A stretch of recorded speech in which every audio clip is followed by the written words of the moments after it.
పల్నాడు జిల్లా కారంపూడి నందు వీరుల గుడి, వీరులు వాడినటువంటి పల్నాటి యుద్ధంలో వాడినటువంటి కత్తులు మొత్తం దీని నందు ఉన్నాయి.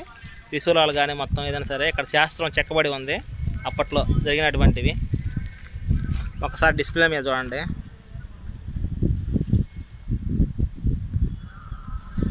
ఆయన అప్పటి పల్నాడు వీరుల నుంచి ఉన్నటువంటి వంశం, పీఠాధిపతి పిడుగు తరుణ్ చెనకేశవ్ గారు.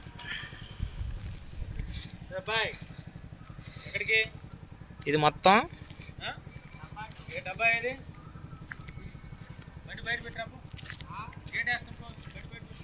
మొత్తం స్థల పురాణం మొత్తం లోపల ఇప్పుడే మనం చూసి రావడం జరిగింది.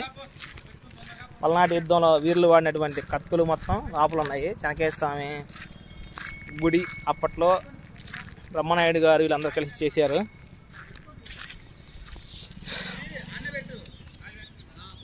దేవుడి అంతా ఇది మొత్తం కనుక డిపార్ట్మెంట్ వాళ్ళు కనుక చేసుకుంటే బాగానే ఉంది.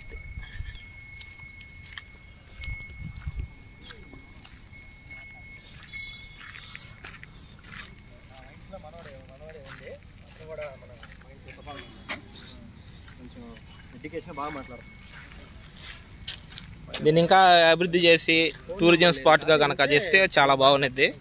మొత్తం గవర్నమెంట్ కూడా తీసుకొని చేయాలని చెప్పి కోరుకుంటా ఉన్నాము. చరిత్ర పోరాటాలు ఇన్ని కాపాడుకోవాలని.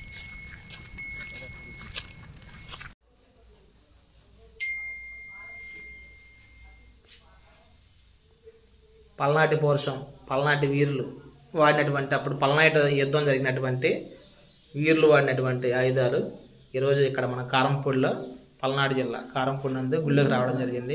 అయ్యవారు మాకు దగ్గరుండి చూపించడం జరిగింది దర్శన భాగ్యం. వారికి మా హృదయపూర్వక ధన్యవాదాలు తెలుపుతా ఉన్నాము. తమ్ముడు తుపాక దుర్గాప్రసాద్ టీం కొమరగిరి సూరిబాబు గారు, అది ఒక జన్మధన్యం అంతే. చాలా సంవత్సరాలు బట్టి వస్తున్నాం కానీ ఏనాడు కూడా చూడలేదు. అందరూ కూడా ఒకసారి దర్శన భాగ్యం చేసుకోండి ప్లీజ్. ఇవి ఎవరైనా ఇటు వచ్చినప్పుడు పల్నాడు జిల్లా కారంపూడి నందు లెఫ్ట్ సైడ్లో ఉన్నది వీరుల గుడి. ఇదిగోండి అప్పట్లో యుద్ధం జరిగినవి పల్నాటి యుద్ధం వీరులు వాడినటువంటి ఆయుధాలు. ముఖ్యంగా మధ్యలో ఉన్న కత్తి బ్రహ్మనాయుడు గారు. Okay, thank you.